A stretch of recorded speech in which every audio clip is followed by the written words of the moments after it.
tribunal chileno, Olmedo Bustos y otros, recurrió a la órbita interamericana a decir que esta norma constitucional chilena violaba los pactos internacionales que prohíben la censura previa. La Corte Interamericana de Derechos Humanos condenó a Chile a modificar su constitución. ¿Sí? En la palabra de Sagüez, por ejemplo, importante constitucionalista argentino, esto implica la supremacía de las normas internacionales aún sobre la Constitución Nacional y por eso explica que existe un control de convencionalidad aún sobre las constituciones nacionales. En algún momento yo compartí esta posición, pero me parece, estudiando los argumentos que han dado los constituyentes al momento de otorgar jerarquía constitucional a los tratados del 75, inciso 22, que esas condiciones de su vigencia quiere decir que el legislador, al incorporar los tratados internacionales, ya hizo un control para ver si todos los tratados están conformes con la Constitución y que eventualmente, frente a normas que se contraponen, tiene que aplicarse la norma más favorable a los derechos de la persona humana. Y este es el principio pro homine. Es el principio que es la directriz, que explica cuál va a ser la pauta de armonización entre las normas integrantes del llamado bloque federal de constitucionalidad. Entonces, cuando podamos encontrar cierta tensión en ese bloque federal de constitucionalidad integrado por las normas de la Constitución Nacional y los tratados internacionales con jerarquía constitucional, hay que recurrir a estas pautas, y una de esas pautas es el principio pro homine. Otro principio es el principio pro actione, ¿sí? Que manda al Estado a garantizar la acción en el sentido más amplio. Y la tercera pata de estas pautas de armonización es el principio de favor delis, ¿sí? Es decir, la interpretación en favor de la persona débil. Como ven ustedes, todos estos principios, elaborados desde el derecho internacional de los derechos humanos, coadyuvan a la defensa de los derechos de los trabajadores como sujeto preferente de tutela constitucional. Tenemos entonces que existe un nuevo orden en esta dimensión constitucional y también tiene incidencia acá, porque estamos hablando del Mercosur, la declaración sociolaboral del Mercosur. En la declaración sociolaboral del Mercosur, en su preámbulo, se establece o se habla del progreso con justicia social. El progreso con justicia social. Y es entonces la famosa cláusula del progreso que también tenemos en la Constitución Nacional, artículo 75, inciso 19. Y aquí se genera una cláusula que viene a sortear la tensión que existe entre progresividad y progreso. Es decir, el principio de progresividad es una cláusula que opera como control al progreso. Esto es muy sencillo, es decir, progreso no de cualquier forma. Progreso sí, pero progreso que no ataque frontalmente los derechos ya adquiridos por estas conjuntos, en este caso de trabajadores, que merecen especial tutela. Entonces, principio de progresividad como control al progreso. Principio de progresividad que está en el preámbulo de la declaración del Mercosur. Ahora ustedes me dirán, bueno, pero esto está en el preámbulo. Entonces, ¿qué validez normativa tiene? Los preámbulos tienen validez normativa y los preámbulos han sido utilizados por lo mejor de la doctrina nacional e internacional. Y ven ustedes que un jurista de la talla de Germán Vidal Campos, importante constitucionalista, extraía del preámbulo de la Constitución Nacional la posibilidad de atacar la cosa juzgada. Ustedes saben que la cosa juzgada, tiene dicho la jurisprudencia inveterada de la Corte, se imbrica con el derecho de propiedad. Entonces un pronunciamiento que ha pasado de la autoridad de cosa juzgada no puede ser atacado porque allí se encuentran en juego los derechos constitucionales de las partes. Sin embargo, desde el momento en que el preámbulo de la Constitución Nacional dice que el objetivo de la Constitución es afianzar la justicia, desde el momento en que se pruebe que esa autoridad de cosa juzgada ha sido obtenida por fraude, por dolo, esa cosa juzgada va a poder ser atacable. Y entonces, desde esta norma del preámbulo que dice afianzar la justicia, se construyó toda la teoría de la acción por cosa juzgada írrita. La posibilidad de atacar la cosa juzgada, reitero, que implica con el derecho de propiedad, que tiene anclaje en la cláusula constitucional, abreva en el preámbulo de la Constitución. Vean ustedes entonces la fuerza normativa que tiene el preámbulo. Vean ustedes la fuerza normativa que tiene el preámbulo. Hay más ejemplos respecto de la importancia de tener en cuenta esta dimensión constitucional. Piensen en el caso, me parece que la validez de todos estos postulados también nos demuestran el salirnos del derecho laboral e ir a otras ramas del derecho. Piensen ustedes, por ejemplo, el derecho de familia. Hasta el año 2003, si ustedes tenían un código civil comentado, o un código civil sin comentar, leían el artículo 1276 del Código Civil argentino, y se iban a encontrar con que esa norma decía régimen patrimonial del matrimonio. Si el origen de los bienes fuese dudoso, la administración y disposición corresponde al marido. Entonces venía una mujer al estudio de ustedes y les plantea el caso, y el doctor, acá esté bien, que forma parte del régimen patrimonial, pero la administración y disposición corresponde al marido porque el origen del bien es dudoso. Trabajan con el Código Civil y le dicen a la mujer: no, mire, acá, como el origen es dudoso, usted no tiene derecho. La administración y disposición le corresponde a su marido. Ahora, el abogado, el cliente se cruza al estudio de otro abogado que quizás no tiene los mejores códigos civiles comentados del año 2003, pero tiene este compendio que edita Zavalía, que es rojo, que tiene los tratados y convenios internacionales. Entonces se va a dar cuenta que desde los tratados y convenios internacionales existen múltiples normas que prohíben la discriminación e incluso una norma en particular que prohíbe toda forma de discriminación contra la mujer. Esa norma, leída desde la dimensión constitucional y dimensión convencional, es refractaria a todos esos principios del derecho internacional. Y esto lo reconoció el legislador argentino recién en el año 2003, es decir, 9 años después de que estos tratados y pactos internacionales tuviesen jerarquía constitucional de acuerdo a la reforma del año 1994. De allí la importancia de tener esta nueva óptica para trabajar. Derecho a la reparación. Para que vean ustedes también esto. Artículo 1078 del Código Civil vigente, no con la reforma que se le quiere dar en el proyecto de Código Civil y Comercial Unificado. ¿Qué dice? El artículo 1078 del Código Civil es daño moral. Dice, si hay un daño, puede reclamar el daño moral el damnificado directo. ¿Sí?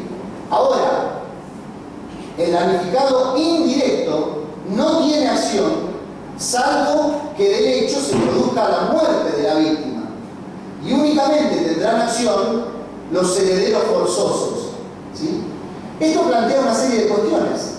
Y el caso paradigmático es este. El caso de un chiquito, por ejemplo, de 3 años de edad, que producto de un accidente de tránsito o de una mala praxis queda en estado vegetativo. Entonces los padres de ese menor tienen derecho al daño patrimonial, pero no tienen derecho al resarcimiento del daño moral. Caso de muerte. Imaginen que esta persona muere. Tienen derecho al daño moral los herederos forzosos. ¿Qué quiere decir? Que en el caso de una unión convivencial, como se llama en el proyecto de Código Civil y Comercial Unificado, es el hoy llamado concubinato, ¿sí? El concubino o la concubina, por más que haya convivido 30 años con la otra persona, no tiene derecho al daño moral. Y sí tiene derecho un heredero forzoso, que puede ser que, aunque tenga vocación hereditaria desde el campo del derecho de las sucesiones, no tenga un vínculo de afecto real con la persona que ha fallecido. ¿Sí? Entonces, la jurisprudencia, la Suprema Corte de la Provincia de Buenos Aires, la Cámara Nacional de Apelaciones del Trabajo, y jurisprudencia del resto del país, ha declarado la inconstitucionalidad y la inconvencionalidad del artículo 1078 del Código Civil, que es una norma arquitectónica del derecho nacional, que es una de las normas más importantes en uno de los temas más importantes del derecho, que es el tema del derecho de daños. ¿Sí? Esto comprendiendo esta dimensión constitucional. Y hay más ejemplos para demostrar esto en el derecho comercial. Ustedes saben que si yo lo llevo al derecho de los concursos y las quiebras, y les pregunto, ¿cuál es el principio arquitectónico en materia de concursos y quiebras? En un proceso concursal, ¿cuál es el principio arquitectónico? En materia de derecho laboral, los principios son la irrenunciabilidad, ¿sí?, la primacía de la realidad, el beneficio de la duda para el trabajador. Ahora, ¿cuál es el principio arquitectónico en materia de concursos y quiebras? Es la par conditio creditorum, es la igualdad entre los acreedores. No es que estoy loco, estoy hablando de temas que son pertinentes, no van a ver porque van a decir, viene a hablar de concurso era de laboral. Esto demuestra, a mi entender, la vigencia de lo que estoy planteando. La par conditio creditorum, es decir, un principio que es arquitectónico de este sistema. Ahora, dimensión constitucional. Sucede el caso de una persona de 80 años que sufre un accidente de tránsito y ve afectado en consecuencia, como consecuencia de ese accidente de tránsito, su derecho a la salud, que merece una tutela desde el ámbito constitucional y que merece una especial tutela desde los tratados y pactos internacionales. Esta persona sufre un daño a su salud, va a un abogado, el abogado hace el juicio de daños y perjuicios en sede civil, obtiene una sentencia condenatoria para la empresa, por ejemplo, de colectivos, titular del automotor que dañó a esa persona. Y esta empresa se presenta en concurso preventivo y el abogado va al concurso y verifica el crédito. El crédito no tiene privilegio, es un crédito quirografario. En este concurso preventivo, les reitero, la damnificada tiene 80 años de edad, la empresa hace uso de las normas que rigen los convenios colectivos y ofrece una quita y una espera. Entonces dice, propongo a los acreedores quirografarios pagar el 30% de los créditos. Ustedes saben que en una reforma que se realizó en la época de la emergencia económica, me parece que año 2001, 2002, emergencia que aún hoy sigue, porque el Congreso Nacional todos los años sigue prorrogando la ley de emergencia.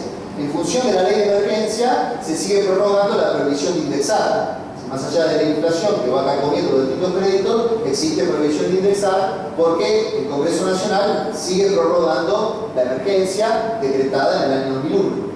En esta época en que se sancionó esta ley de emergencia, se reformó la ley de concursos y quiebra y se borró el mínimo que tenía que llenar una propuesta de acuerdo preventivo para no ser abusiva. Es decir, que hoy un acreedor, un deudor, puede ofrecer cualquier tipo de quita o espera porque no existe la calificación de abusiva de la propuesta. Antes era un mínimo.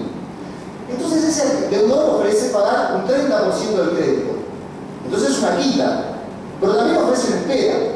Y dice, voy a pagar el 30% de los créditos en 10 cuotas, que van a implicar 3%, en 10 cuotas, con una espera de 5 años. ¿Y qué implica para esta persona de 80 años? Que va a empezar a cobrar a los 85 y que va a terminar de cobrar a los 95. Y entonces esto puede implicar en los hechos una afrenta a la dimensión constitucional del derecho a la salud y del derecho a la reparación, que reitero tiene anclaje constitucional. Esto se ha planteado en los tribunales, y un tribunal de la importancia de la Suprema Corte de la Provincia de Buenos Aires ha confirmado la posibilidad de otorgar un pronto pago a esta persona que tiene un crédito quirografario, es decir, no es un acreedor laboral que tiene el derecho al pronto pago del artículo 16 de la Ley de Concursos y Quiebras, es un acreedor quirografario. El juez, a fin de tornar operativo, y vuelvo a lo del comienzo, el principio que consagra la tutela del derecho a la salud y del derecho a la reparación, ordena para este caso concreto el pago anticipado. ¿En base a qué se quejaba la demandada? La concursada. En base a la afectación del principio de par conditio creditorum, que decía con razón, es arquitectónico del sistema concursal. Dijo la Suprema Corte de la Provincia de Buenos Aires, este principio es arquitectónico del derecho concursal. Pero el derecho a la salud y el derecho a la vida, el derecho a la reparación, es arquitectónico de la dimensión constitucional. Y en función de esto tiene preeminencia. Esta causa es González Feliciana contra Microómnibus General San Martín, la pueden buscar en la base de datos CUBA, en la página de la scba.gov.ar, se encuentra con este fallo que yo les estoy mencionando, como para que vean que no estoy loco sobre estas cuestiones que estoy postulando. La Suprema Corte de la Provincia de Buenos Aires ha admitido esto. Este es el, si se quiere, ingenio o astucia que hay que tener en ese inconformismo del que bien hablaba el doctor. Yo les decía al pasar la técnica de la litigación. Bueno, hay que conocer la técnica, y conocer la técnica no es solo la teoría y solo la práctica. Hay un libro que es muy importante para explicar derecho procesal, y es un libro que se llama Técnica de los recursos extraordinarios y de la casación. Es de autoría de Juan Carlos Gitters, importante doctrinario y ministro de la Suprema Corte de la Provincia de Buenos Aires. Gitters explica en la segunda hoja, después de la tapa de su libro, por qué le puso técnica de los recursos extraordinarios y de la casación al libro. Y dice, si la teoría es el saber y la práctica es el hacer, la técnica es el saber hacer. Por eso a mí me gusta referir a la técnica de la litigación. ¿Sí? Es el saber hacer en la profesión. El saber hacer en la profesión. Y para ese saber hacer tenemos que aunar la teoría y la práctica. Y para profundizar ese saber hacer, ya no basta como bastaba hace años, como bastaba a los profesores que nos han enseñado en la facultad, con mucho ahínco, con mucha vehemencia, con mucha solvencia. Y bastaba a los abogados que litigaban en esos años trabajar con el Código Civil, con la Ley de Contratos de Trabajo, con la Ley de Riesgos del Trabajo, porque allí no se agota el derecho. ¿Sí? Ese es el último peldaño de la operatividad de los derechos constitucionales. Y de esto es un ejemplo evidente la Ley de Riesgo de Trabajo. Ninguno de ustedes podría trabajar con una Ley de Riesgo de Trabajo porque ha sufrido declaraciones de inconstitucionalidad en todo su articulado, y la persona que litiga con esa ley seguramente se va a equivocar y va a perder los juicios, tanto por actor como por demandada. Porque ya el sistema de riesgo de trabajo no dice lo que la ley dice. El sistema de riesgo de trabajo dice lo que la ley dice en función de la Constitución y de los tratados internacionales de derechos humanos. En función de eso, la Corte dictó los precedentes Castillo, Aquino, Milone, Luca de Oz, Silva y muchos más, Torrillo, muchísimos casos, y fue esta ley inconstitucional la que permitió a la Corte explicar respecto de eso. Por eso este material sobre el que nosotros no podemos volver y en relación al cual tenemos que hacer fuerza. Y ven ustedes que en esta oleada que se vino con la nueva ley 26773, en esta regresividad, es interesante también, y ha merecido un comunicado de la FACA, de la Federación Argentina de Colegios de Abogados, el apartamiento de la Secretaría Laboral, la Secretaría Sexta de la Corte Suprema de Justicia de la Nación, el alejamiento de su secretario, el doctor Rolando Gialdino, que fue el profesor que ha dado pie, que ha proyectado todas estas causas. Está la pluma de Rolando Gialdino aquí. Bueno, Rolando Gialdino ha